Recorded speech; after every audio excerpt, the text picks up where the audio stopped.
नमस्कार दोस्तों, मेरा नाम है प्रदीप चौहान। बात समझनी है तो पूरी सुननी होगी। अब आपको बताता हूं कि बीजेपी को दरअसल राहुल गांधी से तकलीफ इतनी क्यों है, या राहुल गांधी से जो इतनी बहुत तकलीफ है इसके उदाहरण भी है। देखिए, बीजेपी ने, मैंने कहा ना, तेजस्वी यादव को लेकर इतना वो नहीं किया। राहुल गांधी को लेकर बिहार चुनाव के बाद जो एक कैंपेन चलाया है उसमें उन्होंने आज एक पोस्ट डाली सोशल मीडिया पर, जिसमें उन्होंने राहुल गांधी क्या क्या करियर ऑप्शन राजनीति छोड़ के अपना सकते हैं वो दिखाया है। अब इन्होंने देखिए पहला पोस्टर क्या दिया है, alternate career Rahul Gandhi can explore after losing Bihar election, travel blogger. लेकिन ये जो सारी चीज़ें मैं आपको बता रहा हूँ, इसमें बीजेपी, मुझे नहीं मालूम कौन ये आइडियाज़ देता है, कि राहुल गांधी के चक्कर में मोदी जी को ही ट्रोल कर जाते हैं बहुत बार, और इसमें भी मोदी जी को ही ट्रोल किया, मोदी जी का ही मजाक बनाया। हम आप सब जानते हैं कि दुनिया में आज की डेट में सबसे ज़्यादा ट्रैवल करने वाला राष्ट्राध्यक्ष कौन है। इस देश का कौन सा ऐसा प्रधानमंत्री है जिसने दुनिया के सबसे ज़्यादा देशों की यात्राएं की है, और उन यात्रा में जिस तरह की तस्वीरें और वीडियो शूट किए जाते हैं वो हम और आप जानते हैं।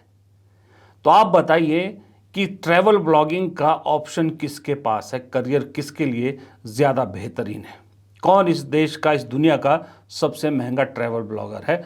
और जाहिर सी बात है, जवाब है मोदी जी। उसके बाद फिर दूसरा एक पोस्टर इन्होंने जारी किया, इसी में जो दूसरा ऑप्शन दिखाया वो दिखाया है स्टैंड अप कॉमेडियन। अब इसमें मैं क्या बोलूं, मोदी जी के भाषणों के इतने मीम बनते हैं पिछले 10-12 साल में, उन्होंने मंचों से और कहां से क्या क्या नहीं बोला, ऐसे ऐसे शब्द बोले हैं जो अनपार्लियामेंट्री भी है, जाने अनजाने में उनके मुंह से निकले हैं। तो स्टैंड अप कॉमेडियन कौन ज़्यादा बेहतर हो सकता है, ये भी सबको मालूम है। फिर एक उन्होंने दिखाया जलेबी सेलर, कि राहुल गांधी जलेबी बेचने वाले बन सकते हैं। ये सिर्फ राहुल गांधी का मजाक नहीं है, वैसे मैं बताऊं आपको, ये जलेबी बनाने वाले या और जितने भी उनके करियर ऑप्शन दिखाए उन सब का मजाक उड़ाने की कोशिश है। लेकिन फिर भी अगर वो राहुल गांधी को जलेबी बेचने वाला कह सकते हैं, उनको राय दे रहे हैं कि आप जलेबी बेचने वाला बन जाइए, तो आप थोड़ा सा दिमाग में यहाँ जोर डालिए कि चाय बेचने वाला बोल के कौन सत्ता में बैठा था, मैं तो चाय वाला हूँ। तो ये किसका मजाक ज़्यादा है। फिर चौथा ऑप्शन दिया है फिक्शन राइटर, कि राहुल गांधी फिक्शन राइटर बन सकते हैं। लेकिन ये भी हमें अच्छी तरह से मालूम है, बाल नरेंद्र किताब, बचपन में मगरमच्छ से लड़ाई और क्या क्या कहानियाँ हमने बहुत बहादुरी के फिक्शन कहानियाँ सुनी हैं। तो फिक्शन राइटर भी राहुल गांधी से ज़्यादा कोई और बेहतर हो सकता है, करियर ऑप्शन उसके लिए ज़्यादा बेहतर हो सकता है। तो बिना सोचे समझे बीजेपी जब इस तरह के पोस्टर रिलीज़ करती है तो वो बिल्कुल उस कहावत को सच साबित करती है कि एक उंगली किसी पे उठाते हो 3 अपने पे आती है। तो वो उन 3 उंगलियों को भूल जाती है कि ये तो अपने पे आ रही है, और मोदी जी का मजाक उड़वा देते हैं। लेकिन दोस्तों, कांग्रेस क्या है? और उससे भी बड़ा सवाल, राहुल गांधी क्यों है? राहुल गांधी क्या है नहीं, राहुल गांधी क्यों है? ये 2 ऐसे सवाल हैं जिनका जवाब बीजेपी भी पिछले कई सालों से ढूंढने की कोशिश कर रही है, लेकिन मिल नहीं पा रहा। हर तरीका, हर जोर आजमाइश कर ली, हर हथकंडा अपना लिया, लेकिन जवाब नहीं मिल पा रहा। बिहार चुनाव के नतीजे आने के बाद से जिस तरह से हर एक इंसान, हर एक जिसको सही में बहुत सारे लोगों ने कहा जिसको राजनीति का राह भी नहीं आता, वो राहुल गांधी पर टूट पड़ा है, और राहुल गांधी को ऐसे ज्ञान दे रहा है कि मानो राजनीति उन्होंने घोल के पी रखी हो। राहुल गांधी हर एक आदमी का आज की डेट में टाइम पास के लिए पंचिंग बैग है। हर एक आदमी राहुल गांधी पर कुछ न कुछ ऐसी टिप्पणी, ऐसी राय देना चाहता है जिससे लगे कि वो भी राजनीति में माहिर है। और लेकिन राहुल गांधी के साथ ऐसा पहली बार नहीं हुआ है। राहुल गांधी तो पिछले 12-13 साल से यही सब, इनफैक्ट 2009 से लगातार इसका शिकार हो रहे हैं और 2014 के बाद तो बड़े सिस्टमैटिक तरीके से राहुल गांधी को इसमें लपेटा गया है। और बिहार चुनाव के बाद हैरानी इस बात की नहीं है कि राहुल गांधी को निशाना बनाया जा रहा है, हैरानी इस बात की है कि सिर्फ 61 सीट पर कांग्रेस लड़ी 243 में से और सिर्फ 6 विधायक कांग्रेस जीती। फिर भी देश के प्रधानमंत्री लगातार अगर किसी का जिक्र कर रहे हैं, किसी पे बात कर रहे हैं, किसी पे हमला कर रहे हैं, तो वो है सिर्फ और सिर्फ राहुल गांधी। जो राष्ट्रीय विचारों से पले बड़े लोग हैं, जिन्होंने कभी इंदिरा जी और राजीव गांधी जैसे लोगों के नेतृत्व में काम किया है, ऐसे कांग्रेस का बहुत बड़ा वर्ग ये नामदार की हरकतों से दुखी है। वो कहते हैं अब कांग्रेस को कोई बचा नहीं सकता है। ये हालत हो गई है। 1-2 दशक में 50-50, 60 साल तक एक चक्री राज करने वाले लोग इस प्रकार से खत्म हो जाएं, ये साफ साफ उनके लिए आत्मनिरीक्षण का विषय है। अब ये तो है कि मोदी जी और बीजेपी राहुल गांधी पर किस तरह से निशाना लगा रहे हैं। अब सवाल उठता है कि क्यों लगा रहे हैं, लेकिन उससे पहले जो मैंने 2 सवाल पूछे थे ना कि कांग्रेस क्या है और राहुल गांधी क्यों है, तो कांग्रेस क्या है ये मैं जरा आज इस देश की जनता को और खास करके बीजेपी समर्थकों को दिखाना चाहता हूँ। कांग्रेस ये है जो आपकी स्क्रीन पर है। इस शख्स का नाम है दिनेश शर्मा। खैर, नाम की भी जरूरत नहीं है, नाम इंपॉर्टेंट नहीं है। कांग्रेस इस वक्त बहुत लो लेवल में है, कॉन्फिडेंस बहुत लो लेवल पर है। राहुल गांधी चारों तरफ से आलोचना का शिकार हो रहे हैं और ये शख्स राहुल गांधी के घर के बाहर कांग्रेस का झंडा बुलंद किए कांग्रेस कार्यकर्ताओं को एक मैसेज देने की कोशिश कर रहा है कि हिम्मत है तो मदद खुदा है, हिम्मत ना हारो, आगे अभी लड़ाई बहुत लंबी है। ये है कांग्रेस। इसलिए कांग्रेस 150 साल से जिंदा है। इसलिए पिछले 12 साल से पूरा सिस्टम बीजेपी के हाथ में, पूरा सिस्टम सरकार के हाथ में है। पूरा जोर लगा लिया मोदी जी की उस बात को सच करने के लिए जहां उन्होंने कहा था कांग्रेस मुक्त भारत, लेकिन कांग्रेस मुक्त ना हो पाया। इनफैक्ट बीजेपी कांग्रेसमयी हो गई। यह शख्स है उस चीज का उदाहरण जब कहा जाता है कि गांव देहात इस देश के किसी भी कोने में चले जाओ और कुछ मिले ना मिले, कांग्रेस का झंडा और कांग्रेस का कार्यकर्ता कहीं ना कहीं किसी कोने में आपको मिल जाएगा। उसका सबसे सटीक उदाहरण है ये दिनेश शर्मा। ये है कांग्रेस। अब सवाल उठता है राहुल गांधी क्या है, ये बहुत बार हम बता चुके, लेकिन राहुल गांधी क्यों है, ये बहुत महत्वपूर्ण है। क्यों है से मेरा मतलब है कि राहुल गांधी, मोदी जी, बीजेपी, इन सब के सपनों से लेकर भाषणों तक, ख्यालों से लेकर लिखने तक राहुल गांधी क्यों है। अगर मैं एक सीधा सा जवाब देना चाहूं तो ये अकेला पोस्टर काफी है जो ये बताता है कि राहुल गांधी क्यों है। In reality they are not after you, they are in reality they are not after me, they are after you, I am just in the way. मतलब सच्चाई ये है कि वो मेरे पीछे नहीं है, वो आपके पीछे हैं, मैं बस रास्ते में खड़ा हूं। ये पूरी कहानी बताने के लिए काफी है। हिटलर भी चुनाव जीत के आया था। हाँ, हिटलर भी चुनाव जीत जाता था। हिटलर चुनाव कैसे जीतता था? हिटलर चुनाव ऐसे जीतता था कि जर्मनी के पूरे इंस्टीट्यूशंस उसके हाथ में थे। उसके पास एसए थी, पैरामिलिट्री फोर्स थी, उसके पास पूरा का पूरा ढांचा था। मुझे पूरा का पूरा ढांचा दे दो, फिर मैं दिखाऊंगा आपको कैसे इलेक्शन जीता जाता है। दरअसल राहुल गांधी की दिक्कत यह है कि वो सिर्फ एक पार्टी के साथ नहीं लड़ रहे, वो एक पूरे सिस्टम से लड़ रहे हैं। और हकीकत यही है कि उस सिस्टम को फिलहाल झुकाने में राहुल गांधी कामयाब अब तक होते आए हैं। प्रधानमंत्री का मैंने आपको शुरू में बयान सुनाया, क्यों सुनाया? उसकी एक वजह यह है कि मैं ये आपको बताना चाहता था कि प्रधानमंत्री के उस बयान से आप साफ संकेत निकाल सकते हैं। अगर आप पूरा सुनेंगे, सोशल मीडिया पर उनका भाषण सुनेंगे, तो आपको क्लियर हो जाएगा कि वो साफ शब्दों में इशारा कर रहे हैं कि कांग्रेस अब टूटेगी, क्योंकि प्रधानमंत्री के सामने और बीजेपी के सामने राहुल गांधी को झुकाने का और कोई चारा बचा नहीं है। और यह बहुत आसान काम है कांग्रेस को तोड़ना।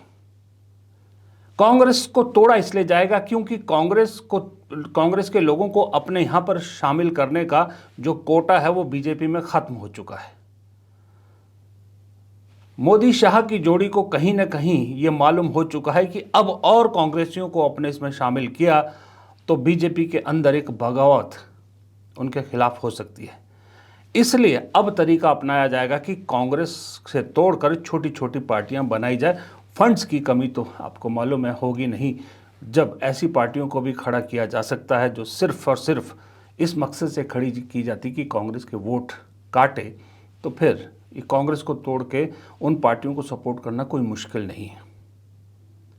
कारण सिर्फ एक है कि इस देश के हर नेता को बीजेपी ने, हर गैर बीजेपी नेता को तोड़ लिया, मरोड़ लिया, झुका लिया, किसी न किसी तरह से अपने तरीके से उसे इस्तेमाल कर लिया या उसे अपनी बात मनवा ली। लेकिन अकेला शख्स, पार्टी नहीं, अकेला शख्स राहुल गांधी ऐसा है जो ना पिछले 12 साल में झुका, ना बिका, ना डरा।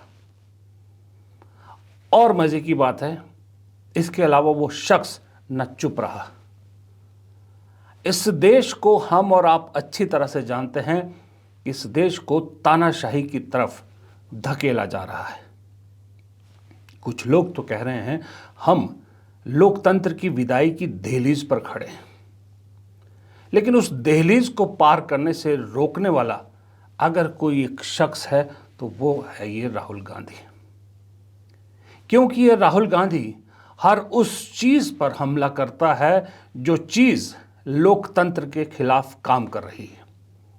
चाहे वो व्यापारी हो जिसमें अडानी अंबानी हो, चाहे वो चुनाव आयोग हो, चाहे वो जांच एजेंसीज हो, चाहे वो कोई और इस तरह की एजेंसीज हो, या और जो भी सत्ता के हाथ में जो शासन होता है, उन सब पर राहुल गांधी केवल एक बात कह के चुप नहीं हो जाते, बल्कि उस मुद्दे को खींचते हैं, सड़क तक ले जाने लगे हैं अब तो। और यही सबसे बड़ी दिक्कत है मौजूदा शासन की कि उनके सपने को पूरा होने से रोकने वाला कोई एक रोड़ा है, तो उस रोड़े का नाम है राहुल गांधी। इसलिए बड़े सिस्टमैटिक तरीके से उन्हीं की पार्टी में उनके खिलाफ बगावत के सुर बुलंद हो, इसलिए बाकायदा, जैसे मैंने कहा, एक बड़े सिस्टमैटिक तरीके से सिस्टम चलाया गया है कि किस तरह से राहुल गांधी पर हर चीज का ब्लेम डाल दो। बिहार चुनाव में हार का सबसे बड़ा अगर ब्लेम किसी पे जाना चाहिए तो वो तेजस्वी यादव और मुकेश सहनी पे जाना चाहिए। दोनों अपनी जिद पर अड़े रहे, दोनों ने अपना मन मुताबिक जो चाहा वो लिया, लेकिन नतीजे क्या है? उल्टा जब नतीजे आते हैं तो हमला किस पर हो रहा है, ज्ञान किसे दिया जा रहा है? राहुल गांधी को। इसमें बीजेपी के लोग कम हैं जो ज्ञान दे रहे हैं, इसमें कांग्रेस के अंदर के लोग और अपने आप को सो कॉल्ड लिबरल जर्नलिस्ट कहने वाले, सोशल मीडिया प्लेटफॉर्म चलाने वाले और सोशल मीडिया पर एक्टिव पत्रकार, ये एक टूल का काम कर रहे हैं बीजेपी के लिए। एक माहौल खड़ा किया जा रहा है राहुल गांधी के खिलाफ, ताकि कल को कांग्रेस में अगर टूट होती है तो उसका ब्लेम भी राहुल गांधी पे डाला जाए कि देखिए हम तो पहले से कह रहे थे ऐसा होने वाला है।